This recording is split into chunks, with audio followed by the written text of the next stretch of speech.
Imagine a party where one guest claims the entire snack table for himself. That's the South China Sea right now, China drawing lines and claiming it all. The Philippines is caught in the middle, but it's not alone.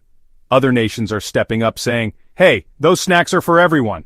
This isn't just a local dispute, it's a global issue, with alliances forming and powerful players joining the fray. Today, we'll look at 10 key nations standing with the Philippines to challenge China's growing power. This is the story of how a group of friends decided the snack table and the sea belongs to everyone. The United States is the Philippines' oldest and most powerful ally, bound by the Mutual Defense Treaty since 1951. What was once a dormant pact is now front and center. The U.S. has declared that any attack on Philippine forces in the South China Sea will trigger its defense commitment. This isn't just talk. Massive joint military exercises like Balikatan, involving thousands of troops and advanced hardware, send a clear message to China. The U.S. has expanded its access to Philippine bases, allowing for rapid deployment and stronger surveillance in the region. It's like giving your friend a spare key for emergencies. These moves aren't just symbolic. They're a physical renewal of a decades-old promise. The U.S. is the cornerstone of the coalition, providing the security umbrella that encourages others to act. By standing shoulder to shoulder, the U.S. ensures the Philippines isn't facing China alone. American and Filipino soldiers training together is more than a photo op. It's a show of unity and resolve. The U.S. presence deters aggression and reassures allies. With the U.S. in its corner, the Philippines has a heavyweight champion backing its sovereignty. This alliance is about more than defense, it's about upholding international rules. The U.S. is making it clear, the South China Sea isn't up for grabs. The world is watching, and so is America. Japan, once limited by its pacifist constitution, is now a key security partner for the Philippines. Facing similar challenges from China, Japan is investing in the Philippines' maritime defense, providing modern patrol vessels and deepening military ties.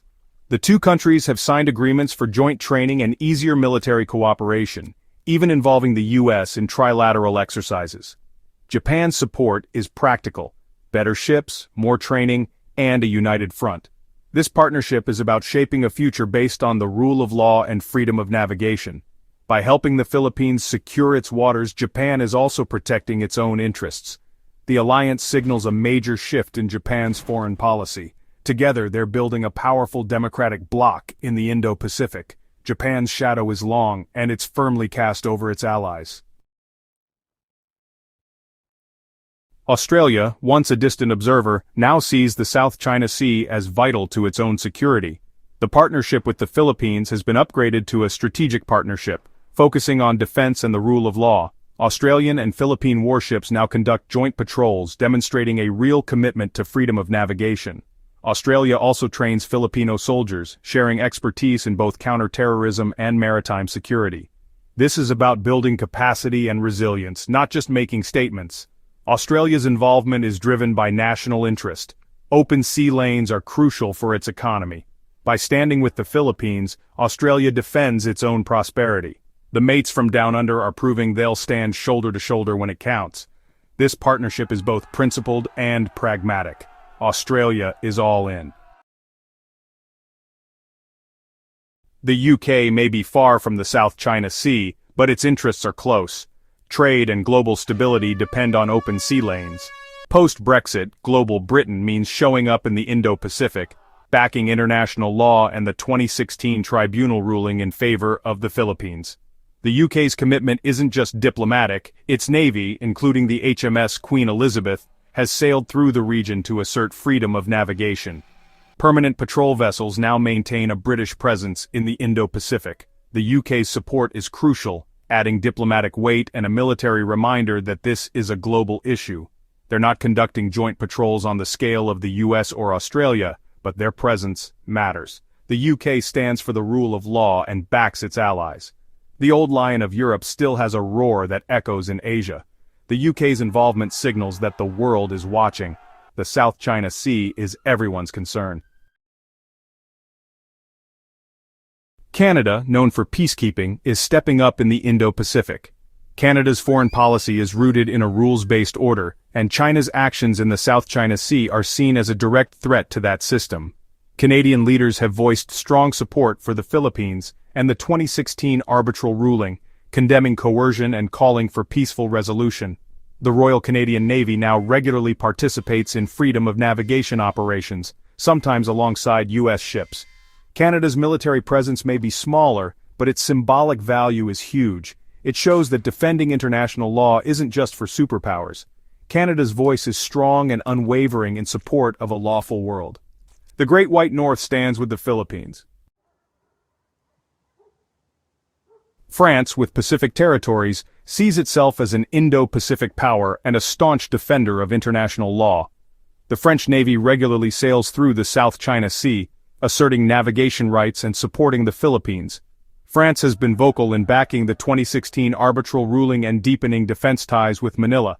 Their presence, frigates, submarines, even the Charles de Gaulle, underscores their commitment. France's involvement adds another major European voice to the coalition. This isn't just a US-China rivalry, it's a global stand for rules and order. France's motto, Liberté, Égalité, Fraternité, now sails the high seas. The French are proving their commitment with action. India, facing its own tensions with China, is now a proactive player in the Indo-Pacific. The Philippines' purchase of India's BrahMos missile system marks a new level of defense partnership. Indian warships are making more port calls and conducting joint exercises with the Philippines. India's growing presence signals a multi-front challenge to Chinese expansion.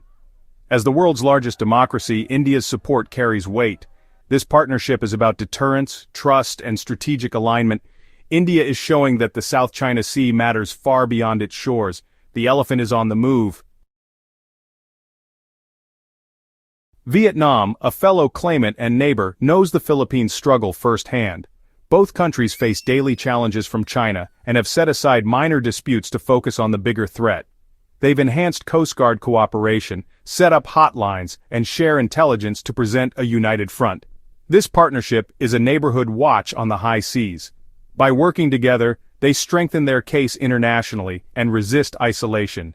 Vietnam and the Philippines show that ASEAN members can build their own coalitions. Their alliance is one of resilience and shared resolve. Indonesia isn't a main claimant in the South China Sea, but China's 9-dash line overlaps with its Natuna Islands.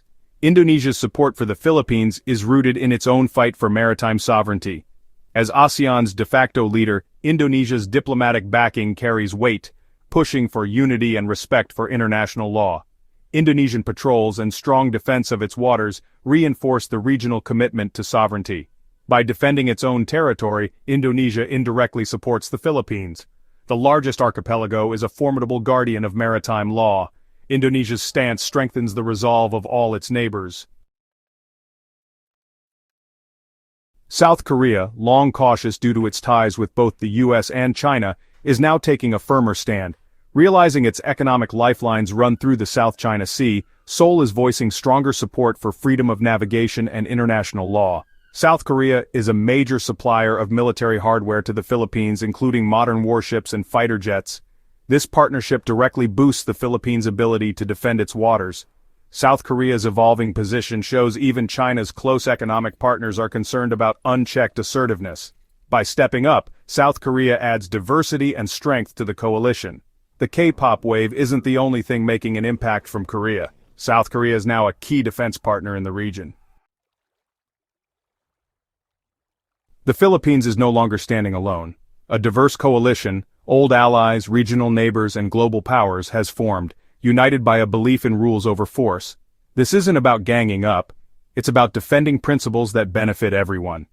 The South China Sea shows that security is collective and sovereignty matters to all. Each partnership brings unique strengths, from military might to diplomatic support. The challenge ahead is weaving these threads into a strong, unified front. The world is watching, and the Philippines has powerful friends in its corner. The fight for the South China Sea is a fight for the future of international order.